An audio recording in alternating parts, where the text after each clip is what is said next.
Hello friends, स्वागत है आपका इस वीडियो में। आज की इस वीडियो में हम डिस्कस करने वाले हैं कि अपनी फैक्ट्री का ऑडिट हम कैसे करवाते हैं। तो उसी विषय पर हम इस वीडियो में चर्चा करेंगे। इससे रिलेटेड मैंने 7 पॉइंट को यहाँ जस्टिफाई करा है। 7 पॉइंट होते हैं, बट मैं आपके साथ यहाँ पे इस वीडियो में 5 पॉइंट को एक्सप्लेन करूँगा।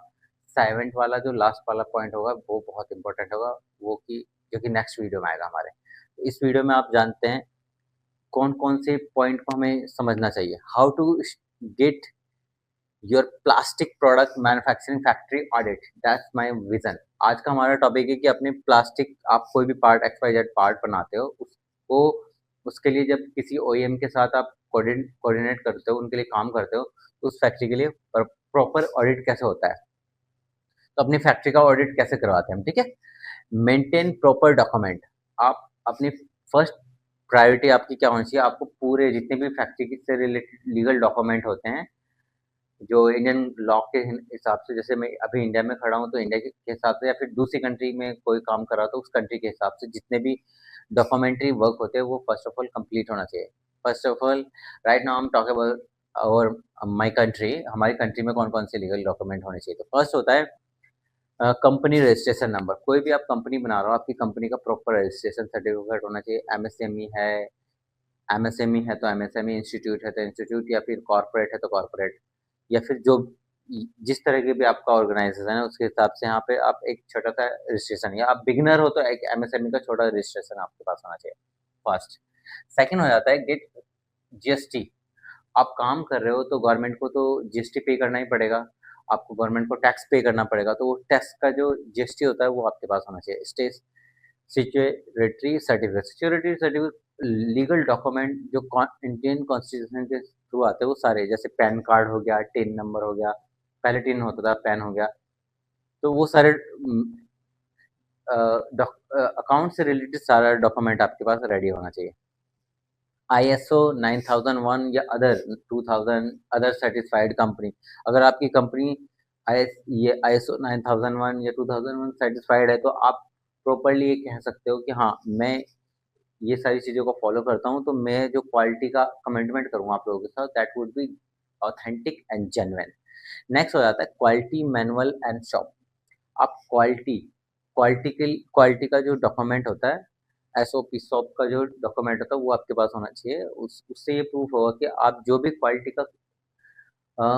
क्वालिटी के बारे में जो कमिटमेंट देते हो, that commitment is definitely accurate and right, वो होना चाहिए।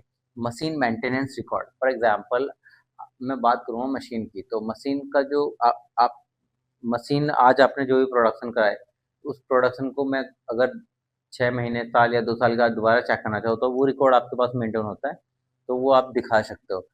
कैलिब्रेशन एंड सर्टिफिकेशन और मेजरिंग, जो भी आप कैलिब्रेशन होता है आपकी मशीनों में, वो सारी कैलिब्रेशन का सर्टिफिकेशन होना चाहिए आपके पास।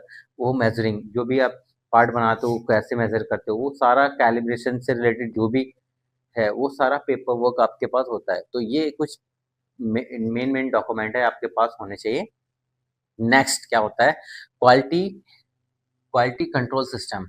आप अपनी फैक्ट्री में कोई भी पार्ट, मैं एक मेडिकल पार्ट की ऑटो पार्ट से हम लेंगे एग्जांपल के तौर पर, ऑटो पार्ट्स बनाते हो, तो मान लो एक कंपनी कार बनाती है, मान लो कोई XYZ कंपनी है, ये आपकी कार बनाती है। कार तो कोई कार बनाने वाली कंपनी सारे पार्ट तो खुद से नहीं बनाएगी।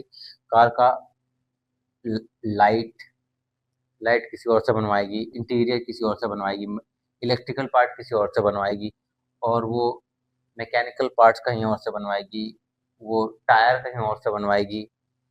तो इसी तरह से वो सारे पार्ट कुछ कुछ चीज़ों को आउटसोर्स कर देती है, और कुछ कुछ उसका असेंबलिंग यूनिट अपने पास रख रही है, कुछ मेजर पार्ट या इंजन जैसे वो खुद बनाएगी, और बाकी का काम वो कर देगी क्या, आउटसोर्स करेगी सबके पास, ठीक है।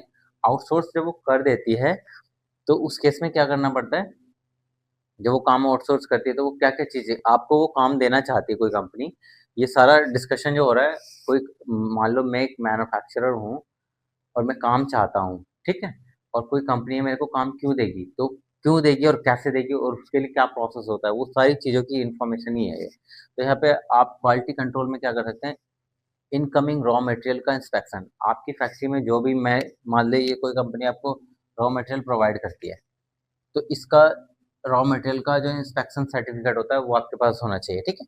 या फिर आप कहीं और से ले रहे हो तो वो उसका भी उससे भी डॉक्यूमेंट लोगे, या फिर खुद आपको जिस कंपनी के लिए काम कर रहे हो तो वो डॉक्यूमेंट होना चाहिए।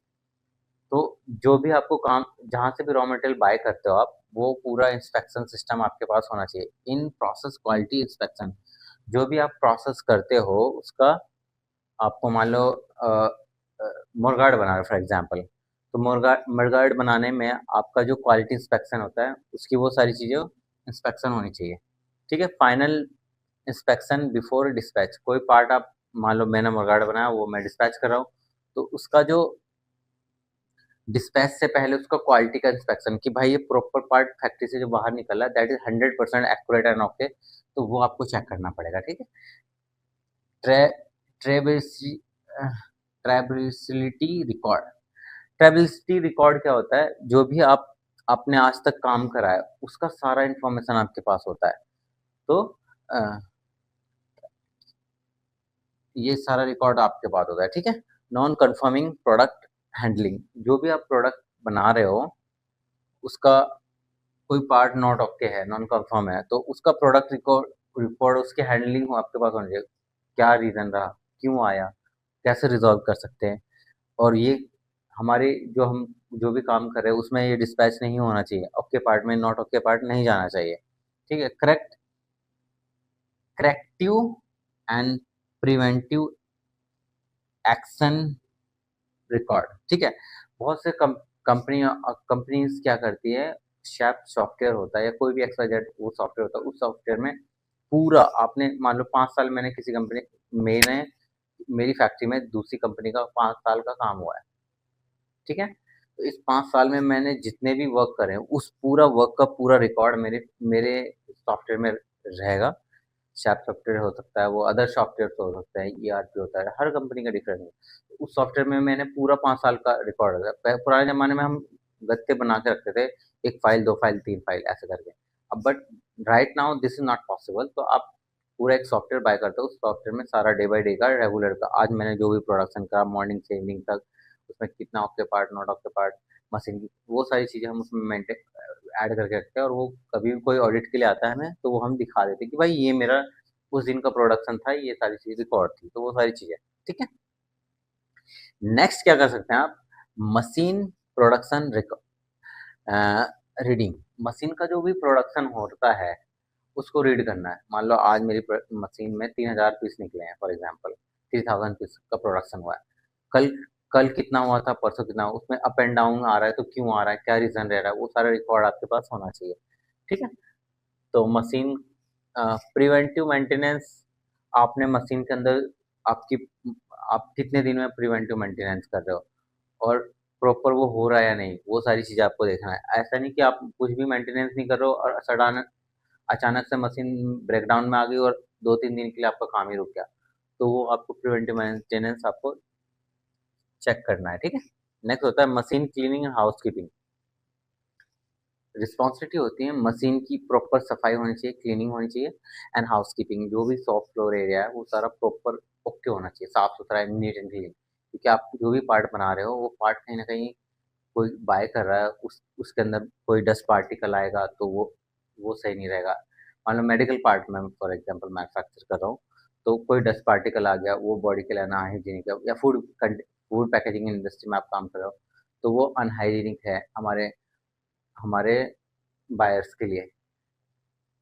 हाउसकीपिंग, पूरी शॉप फ्लोर एरिया साफ होना चाहिए। नेक्स्ट क्या कर सकते हैं आप?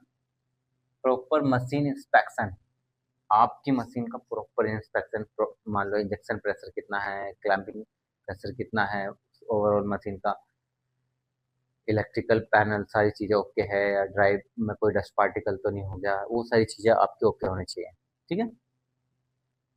प्रोडक्शन मॉनिटरिंग रिकॉर्ड, आपने जो भी प्रोडक्शन कराए आज उसका पूरा रिकॉर्ड आप रखो, ठीक है? मशीन में आ जाता है ये।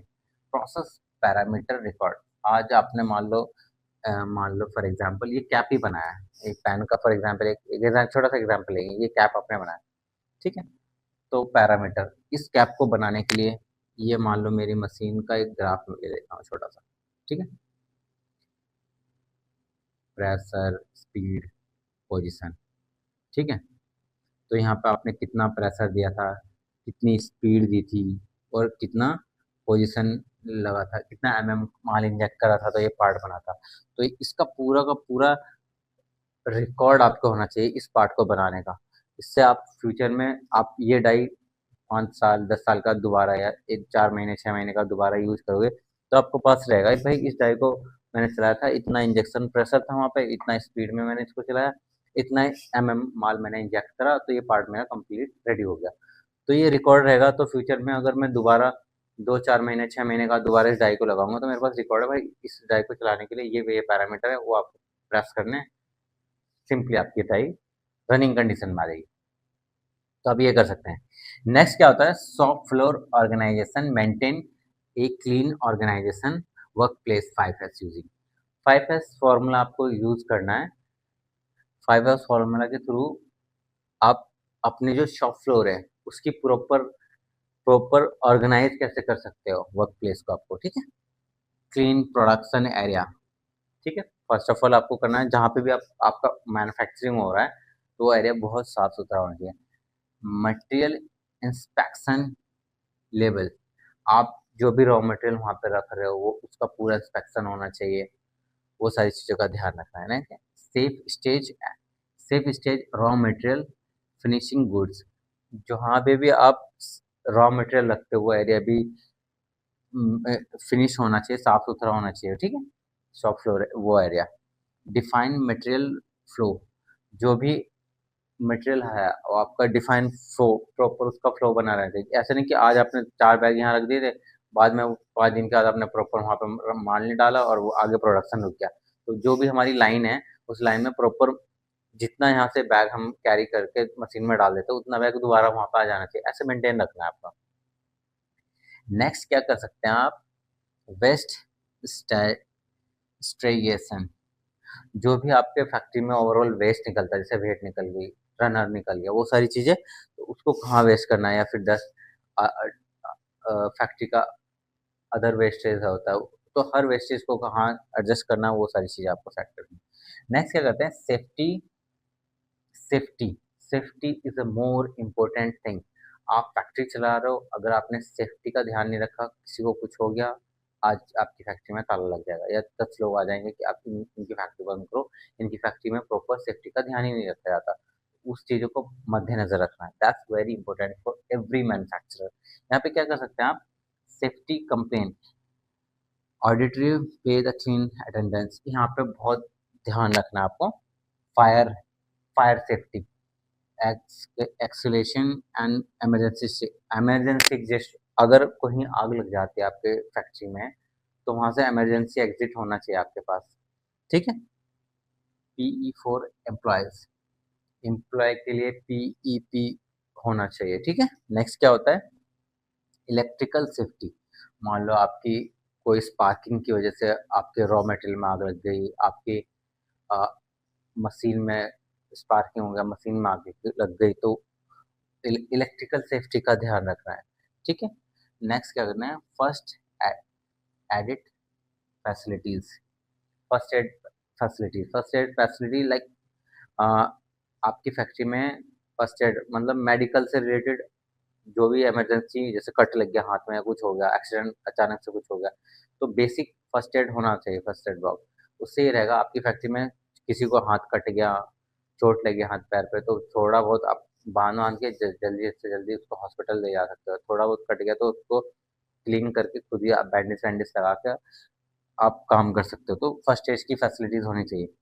सेफ्टी ट्रेनिंग रिकॉर्ड, जो भी आप सेफ्टी करते हो उसके लिए एक ट्रेनिंग सेशन ले लो कि आज भाई मशीन की सेफ्टी के लिए क्या क्या बातों का ध्यान रखना है, इलेक्ट्रिकल सेफ्टी के लिए क्या क्या बातों का ध्यान रखना है, ऑपरेटर सेफ्टी के लिए किन किन बातों का ध्यान रखना है, ओवरऑल फैक्ट्री की सेफ्टी के लिए किन किन बातों का ध्यान रखना है। तो वो सारी सेफ्टी से रिलेटेड कुछ पैरामीटर्स होते हैं, उसकी प्रॉपर एक ट्रेनिंग रख लो, वीक में 15 दिन में मंथ में, तो उसके हिसाब से आप अपनी फैक्ट्री को ऑर्गेनाइज कर सकते हो। तो ये ओवरऑल यहाँ पे मैंने अभी 5 पॉइंट ही डिस्कस करे आप लोगों के साथ इस वीडियो में।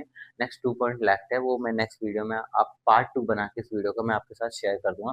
तो ओवरऑल एक फैक्ट्री को ऑडिट, इंजेक्शन मोल्डिंग मशीन आप चला रहे हो अपनी फैक्ट्री में, आप प्लास्टिक पार्ट मैन्युफैक्चर हो, तो आपकी फैक्ट्री को ऑडिट कैसे करा जाता है, उस ऑडिट के लिए क्या-क्या चीज़ें पे का ध्यान रखना है, मद्देनज़र रखना है, तो वो सारी चीज़ों को we have to understand all those things and parameter accordingly. ये कुछ पॉइंट्स हैं जो मैंने आपके साथ शेयर किए हैं और I hope we learn so many things from here. Thanks for watching till here. आप इस चैनल को लाइक एंड सब्सक्राइब करें। फैक्ट्री से रिलेटेड, इंजेक्शन मोल्डिंग मशीन से रिलेटेड, ओवरऑल इंडस्ट्री से related latest update, practical knowledge मैं आप लोगों के साथ शेयर करता रहूँगा। Thanks for watching till here. Bye bye everyone.